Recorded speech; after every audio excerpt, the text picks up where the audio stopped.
राधे राधे दोस्तों। आज हम आपको सुनाएंगे एक बहू की कहानी। अगर आप हमारे चैनल पर नए हैं तो प्लीज़ हमारे चैनल को सब्सक्राइब करें, वीडियो को लाइक करें और शेयर करें। एक गांव में राम किशन अपने परिवार के साथ रहता था।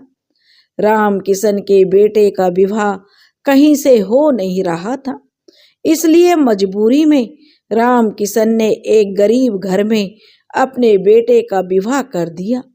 क्योंकि लड़की सांवली थी, लेकिन मजबूरी थी, क्योंकि दूसरी जगह से कहीं विवाह हो नहीं रहा था, इसलिए सांवली लड़की के साथ उसने अपने बेटे राकेश का विवाह कर दिया। राम किशन के भतीजे की शादी तो बहुत अच्छे से हो गई थी, क्योंकि उसका भतीजा राजेश मेहनती और सदाचारी था, जबकि राम किशन का बेटा राकेश ट्रक चलाता था तो उसकी सोहबत भी गलत थी और वह शराब पीने लगा था। कभी कभार जुआ में भी हाथ साफ कर लेता था। राम किशन खुद भी जो अच्छा आदमी नहीं था, इस क्षेत्र का मंजा हुआ खिलाड़ी रह चुका था, इसलिए उसे कुछ अजीब भी नहीं लगता था। ऊपर से इकलौता कमाऊ बेटा था, इसलिए और भी सिर चढ़ा हुआ था। जिस लड़की के साथ राकेश का विवाह हुआ था उसका नाम मंजू था। मंजू सूरत की अच्छी और संस्कारी घर की लड़की थी। उसने अपने सास ससुर की खूब सेवा की, रोज अच्छा खाना बनाती, घर को साफ सुथरा रखती और सबको सम्मान देती थी। लेकिन मंजू का कद छोटा और रंग सांवला था और इन्हीं गुणों के कारण उसको जो कोई इज्जत नहीं मिलती थी और इस घर में तो उसकी कोई कदर थी ही नहीं। उसका पति राकेश भी उससे ढंग से बात नहीं करता था। सास ससुर नखरे दिखाते वो अलग। धीरे धीरे मंजू की शादी को 2 साल बीत गए और मंजू ने एक बेटी को जन्म दिया। अब तक राकेश उससे बिल्कुल उकता चुका था, क्योंकि इस समय वह अपनी चचेरी भाभी माधुरी के रूप जाल में उलझ गया था।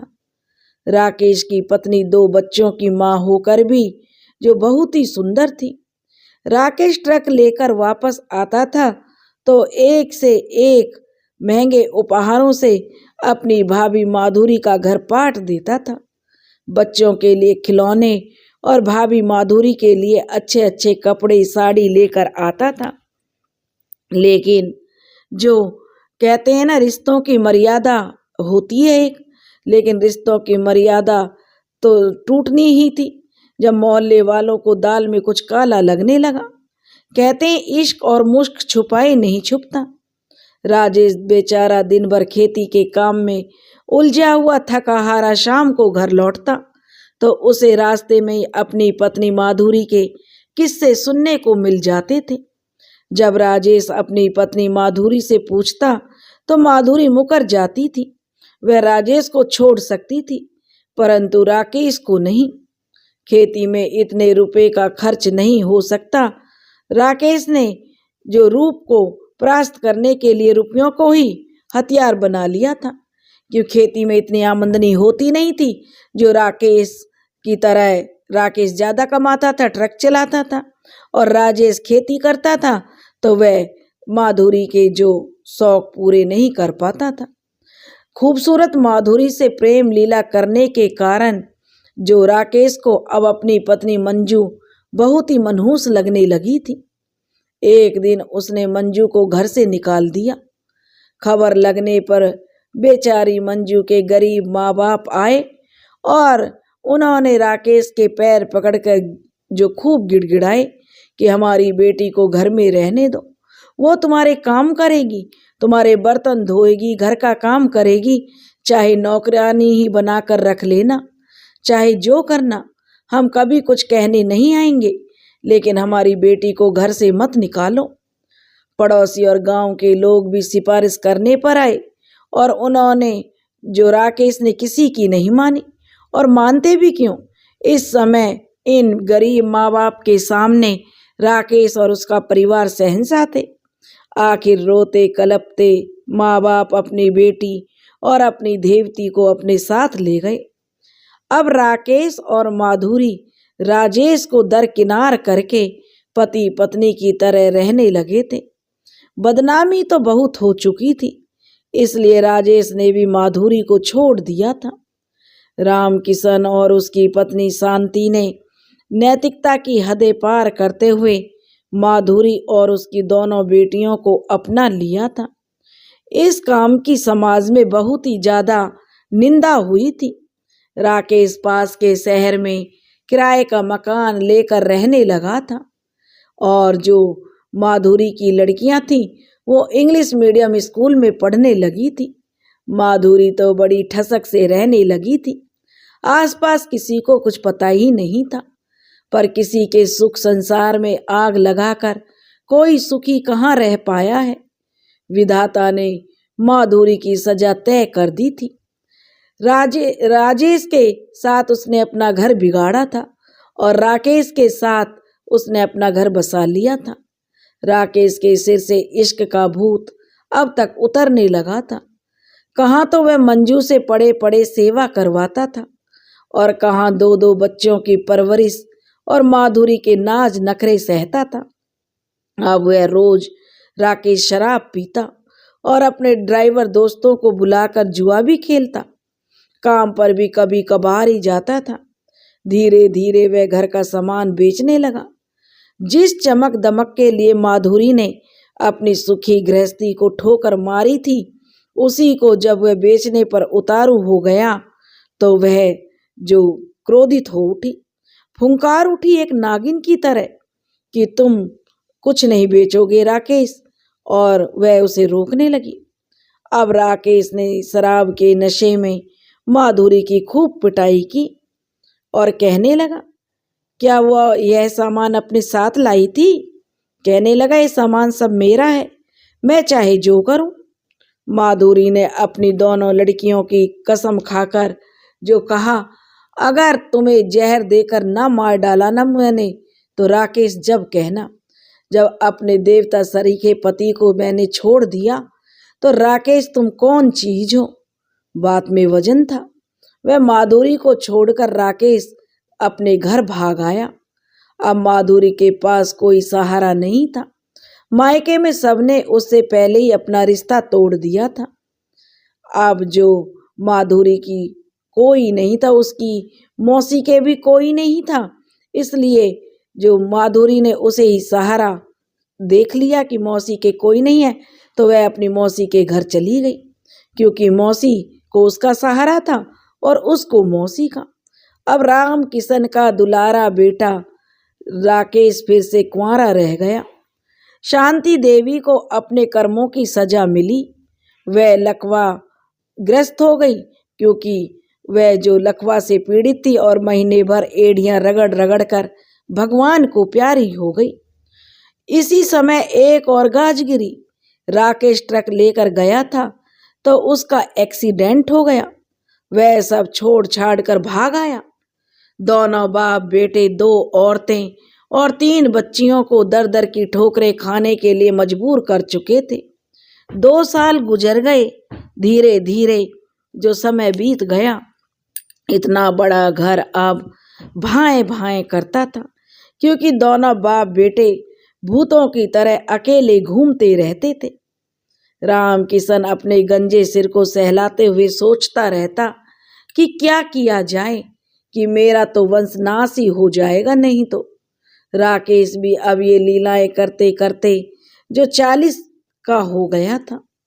इसी समय उसके किसी लोफर रिश्तेदार ने उनके सामने प्रस्ताव रखा कि एक लड़की है तो शादी हो सकती है, तुम्हें थोड़े रुपए खर्च करने होंगे, क्योंकि रिश्तेदार को इम्प्रेशन जमाना था। और अगर बेटी वाले पर इम्प्रेशन जमाना है तो तुम्हें पैसे खर्च करने तो पड़ेंगे, क्योंकि मैंने तुमको बहुत पैसे वाला बताया है। उस रिश्तेदार को दोनों बाप बेटों ने रिश्वत देकर, जो रिश्तेदार के यहाँ लड़की थी उन्होंने उसे देखा, तो उसे देखते ही तो राकेश खुश हो गया। इतनी खूबसूरत लड़की थी, लंबा कद, सुंदर नाक नक्श, गोरा रंग और उम्र भी यही कोई 20 साल। उस लोफर रिश्तेदार पर उसे बहुत प्यार आया। जैसे भी हो वह इस खूबसूरत रतन को घर लाना ही चाहता था। प्रभावित करने का तजुर्बा तो था ही उस रिश्तेदार को, और खूब खर्च करके उसने लड़की तो लड़की उसके माँ बाप को भी प्रभावित कर लिया था। उसने लड़की के माँ बाप के सामने शादी का प्रस्ताव रखा तो उसने कहा कि यह पागल है। 2 साल पहले इसकी शादी कर दी थी, लेकिन इसका पति फांसी लगाकर मर गया। बुढ़ा जो बहाना बना रहा था ताकि वो शादी ना करे। ऐसा सोचकर वह जिद करके शादी कर लाया। और अब सुहाने दिन आ गए थे नरेश के। साल भर तो खूब आराम से बीता। राकेश ने मीना को, जो उसकी पत्नी थी उसका नाम मीना था, उसे होटल ढाबों से, चाट के ठेलों से, गली मोहल्लों के फेरी वालों से खूब बढ़िया बढ़िया स्वादिष्ट भोजन चाट खिलाई, खूब पूड़ियाँ और पानी पूड़ी खिलाए। राम किशन खोके से पूरी माला ही खरीद लाता था। अब वह चाहता था कि बहू घर का काम संभाल ले, लेकिन असली कहानी तो अब शुरू हुई थी। राम किशन ने बाजार से ढेर सारी सब्जी लाकर रख दी और बाहर चबूतरे पर अपने संगी साथियों के साथ गप्पेबाजी करने लगा। धीरे धीरे घंटों गुजर गए, लेकिन अंदर से बुलावा नहीं आया। भोजन की कल्पना करते हुए जो राम किशन ने अंदर जाकर देखा तो वहां तो चूल्हा भी ठंडा पड़ा हुआ था और उनकी बहू मैना गहरी नींद में सो रही थी, यानी अपने सपनों में खोई हुई थी। यह देखकर राम किशन के तो तन बदन में आग लग गई। उसका धीरज जो था जवाब दे गया। उन्होंने दहाड़े मारी और उसे कहा, खाना नहीं बनाया क्या? तो जो मीना की नींद खुल गई और वह उठकर बैठ गई और बोली, खाना नहीं बना। और देखिए, मैं कोई खाना नहीं बनाऊंगी, मेरे पेट में बहुत दर्द है। यह सुनकर राम किशन का खून खोल उठा। पुराना अभ्यास जो ठहरा था अकड़कर बोलने का, वह बोला, तो खाना क्या तेरा बाप बनाएगा? मैना ने बड़ी तेज गति से खड़ी हो गई और बोली, खबरदार मेरे बाप पर मत जाना, नहीं तो। अब राम किशन कहने लगा, नहीं तो क्या? राम किशन ने अपनी हैकड़ी दिखाई तो अब बहू ने भी हद कर दी और बोला, अकड़ दिखाती है, खाना बनाने के लिए ही तो गड्डियां खर्च की हैं। और उसने जो अपनी बेटे की बहू को गाली गलौज करने लगा। लेकिन मैना भी जो अपने मुंह से जैसी गाली वो माँ बहन करने लगा, ऐसी ही गालियां मीना भी देने लगी। फिर तो उन्होंने अश्लील गालियां बकनी शुरू कर दी। फिर उसने भी ऐसी दुर्लभ गालियों का कोष खोला जिसके बारे में उन्होंने कल्पना नहीं की थी। ऐसे शब्द कानों में पड़ते ही राम किशन के बुढ़े साथी दरवाजे से लपकने लगे थे। ससुर बहू की काफी जम के लड़ाई बज रही थी। हंसी के कारण उठी खांसी रोकते हुए और कप को खंकारते हुए जो राम किशन के साथी मुंह दबाकर हंस रहे थे। पहली बार की बात थी कि राम किशन को बहुत अपमान महसूस हो रहा था। तब तक मौके पर देवदूत के समान संकट मोचन लाडला बेटा राकेश भी आ गया था। राम किशन चीख कर बोला, देख राकेश, यह ससुरी क्या कहती है। पूरी बात मालूम होते ही राकेश ने जो बहुत ही गुस्से में वीर योद्धाओं की भांति अपराधनी को दंड देने के लिए जो लाठी लेकर बढ़ा।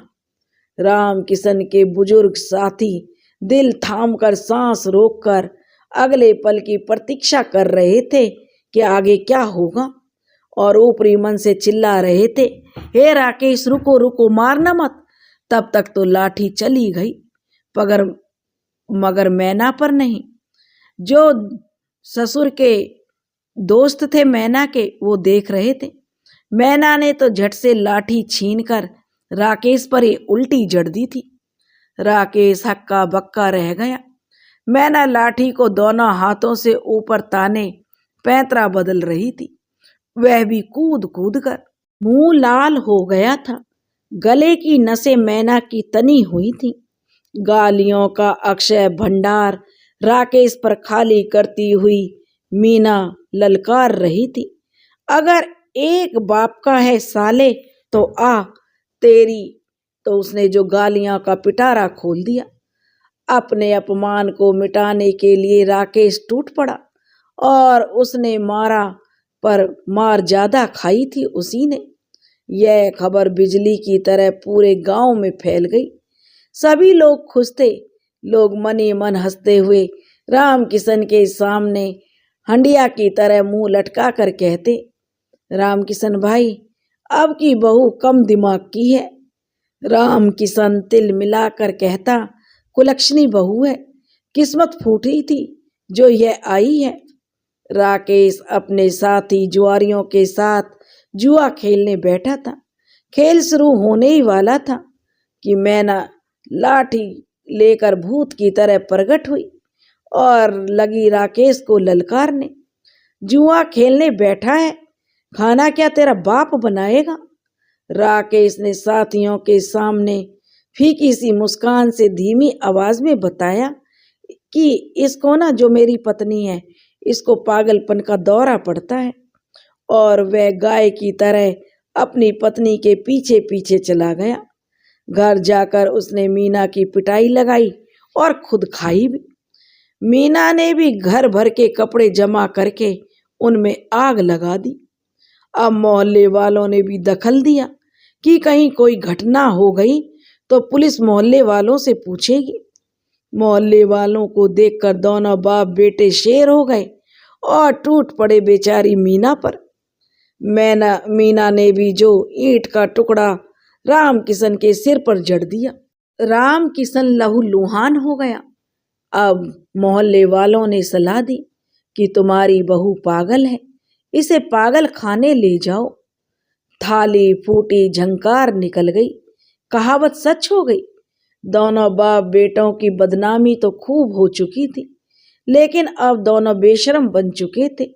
उन्होंने हालात के आगे घुटने टेक दिए, क्योंकि अभी उन्हें अपना वंश भी तो चलाना था। अब जैसे मीना कहती दोनों बाप बेटे करते और उनका वंश चला और खूब चला। 5 साल में 3 बेटे और 1 बेटी को जन्म देकर मीना ने उन बच्चों से नाता ही नहीं रखा। और राकेश और उसके बाप को अगर वंश बेल चाहिए तो उनकी रक्षा करे, नहीं तो ना करे, मीना की बला से। बच्चों को दोनों बाप बेटे ही पालते थे। खाना राकेश बना लेता था और फिर ऑटो चलाने निकल जाता था। राम किशन बच्चों की दिन भर देखभाल करता था। अगर कभी कभार विरोध करता तो बहू मीना से मार खाता। मीना दिन भर आराम करती और धकाधक पूड़ियां खाती। अगर पूड़ियों के पैसे ना मिले तो गांव के लड़कों से मंगा लेती थी। शर्म के कारण राम किशन और राकेश को उसे पैसे देने पड़ते थे। सावन में किसी का झूला पड़े और मीना सबसे पहले उसमें झूलती थी। सावन के गीत गाती। किसी के यहाँ शादी होती तो शादी ब्याह में कोई बुलाए या ना बुलाए, मीना सबसे पहले पहुंचती, नाचती गाती और खूब दावत उड़ाकर आती। उसकी उपस्थिति में माहौल मनोरंजक हो जाता था, इसलिए कोई अवसर हो सब उसका इंतजार किया करते थे। एक बार राकेश रोने लगा, कहने लगा, पिताजी, मंजू को देख आऊं क्या? बिटिया बड़ी हो गई होगी, मैं माफी मांग लूंगा मंजू से और उनको ले आऊंगा। राम किशन ने झट से उसे इजाजत दे दी। राकेश जब अपने ससुराल पहुंचा तो पता चला कि मंजू की उसके माँ बाप ने दूसरी जगह शादी कर दी थी और उन लोगों ने लड़की को भी स्वीकार कर लिया था और वहां पर मंजू बहुत सुखी थी। अब तो उसका एक बेटा भी है। माधुरी ने प्रायश्चित करके अपना घर संभाल लिया था। लड़कियां पढ़ रही थीं और उसकी आंगनवाड़ी में नौकरी लग गई थी। मौसी ने राजेश को अपना वारिस बना दिया था और बहुत कोशिश करके राजेश को फिर से माधुरी के जीवन में उसकी मौसी लेकर आ गई थी। राम किशन और राकेश, जीना यहाँ मरना यहाँ, इसके सिवा जाना कहाँ, उनकी यह वाली हालत हो गई। इसे कहते हैं भगवान का इंसाफ। सोचने वाली बात यह है, आज तक मीना की दवा नहीं आई। वह सचमुच पागल है या साइकोलॉजिकल चतुर है। दूसरी बात, वह कुलक्षणी है, तभी इन दुष्टों को सजा दे पाई। गांव में इस विधान से सब लोग बहुत खुश हैं कि जैसा बाप बेटों ने किया वैसा फल उनके सामने आया। उन्होंने बेचारी सीधी सादी गरीब बाप की बेटी मंजू को दुख दिया और उसको घर से निकाल दिया, और मीना के रूप में उनके घर में ऐसी बहू आई जिन्होंने उन्हें सब ऊंच नीच सिखा दिया, जिसके आगे उन्हें भीगी बिल्ली बनकर रहना पड़ा। उनकी सारी हेकड़ी मीना बहू ने निकाल दी। दोस्तों, अगर आपको हमारी कहानी पसंद आई हो तो प्लीज़ हमारे चैनल को सब्सक्राइब करें, वीडियो को लाइक करें और शेयर करें। राधे राधे।